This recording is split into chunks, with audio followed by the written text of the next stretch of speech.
China has been cracking down on both multinational and national companies under the guise of common prosperity and dual circulation. And while the prospect of common prosperity and dual circulation may seem great at first, they run directly in the face of what has brought China prosperity. China has been cracking down on its own stock market and companies using a purposefully vague term called common prosperity. And don't get me wrong, I'm all for common prosperity, but the idea of abruptly disrupting financial markets and cracking down on the ultra rich is not the path to common prosperity. If you want to reduce inequality in society, the best way to do that is through a progressive tax system. Take the example of Finland. Before taxes, Finland has a Gini coefficient of 0.5, while after taxes, its Gini coefficient plummets to 0.25. No other policy, as far as I know, can achieve such drastic results so efficiently. Again, don't get me wrong, I have nothing against the term itself. However, I have a problem with what the term is being used to do. The second term, dual circulation, I do not have much of a problem with. For China to continue to grow, it needs to increase domestic production. However, the problem right now is that China's supply is a lot more than its demand. Currently, this does not matter much because China exports a lot. But let's say that China decides to implement a buy Chinese policy, or China's exports reduce. Basically, let's say China decides to exit from international markets in favor of domestic demand. If this was done abruptly, well then demand is going to decrease overall in the Chinese economy, and this shall cause prices to rise, as you can see through this rudimentary supply and demand graph. Also, if China wanted to keep the size of its economy the same while pursuing an inward focusing economic policy, it is going to have to boost domestic demand, and creating demand for China is going to require a lot of structural reform.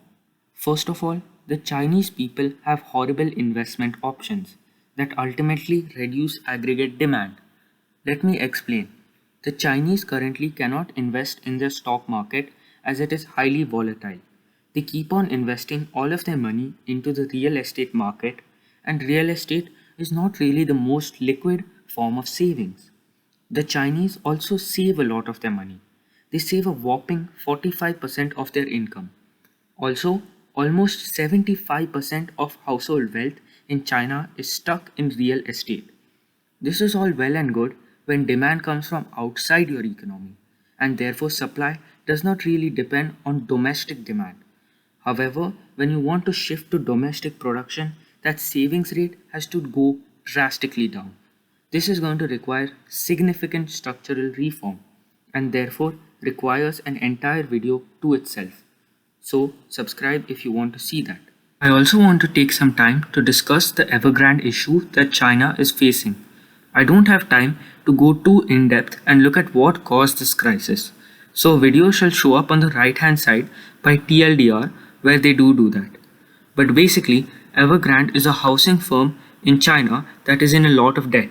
Its stock price has plummeted 91% since July 2020, and it is, in my view, a too big to fail firm. Because if it does fail, it risks bringing down China's housing market, and through the wealth effect, which is basically a theory which states that spending is directly correlated to the wealth of a household, a crash in China's housing market risks plummeting domestic demand and plunging China into a recession. Now, the Chinese government is stuck in a rock and hard place, because if they were to bail out Evergrande, which they should, then it would seem as they were backtracking on their promise of a disciplined, transparent debt market, which is basically a promise that they won't bail out any firms and allow them to default.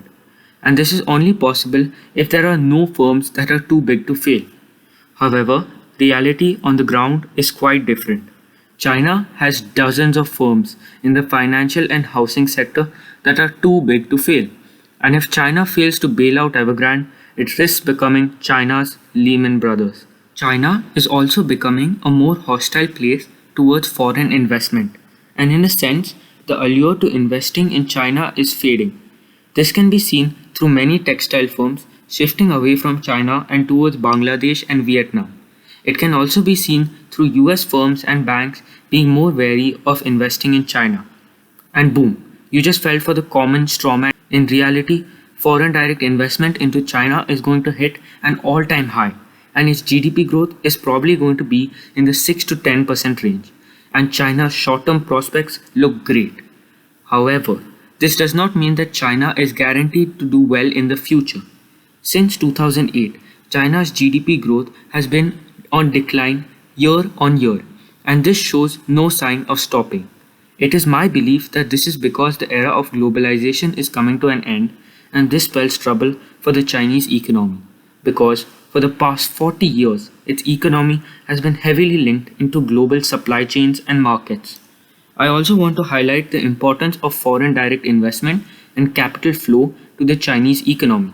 I could not find recent studies, but a study done in 2010, a link to which is in the description, showed that without foreign direct investment, the Chinese economy would have lost 3.4 percentage points of GDP growth in the year 2004.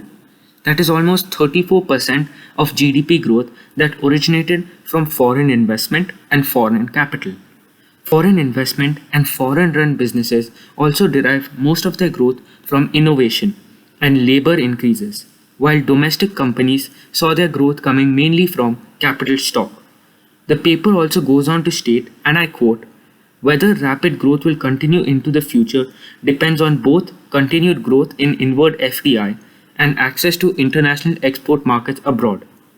While this means that China will do well in the short term, its long-term sustainability due to the end of globalization and unfettered access to export markets is under jeopardy. Thanks for watching. If you like this video, please do subscribe. It's free and you can always unsubscribe.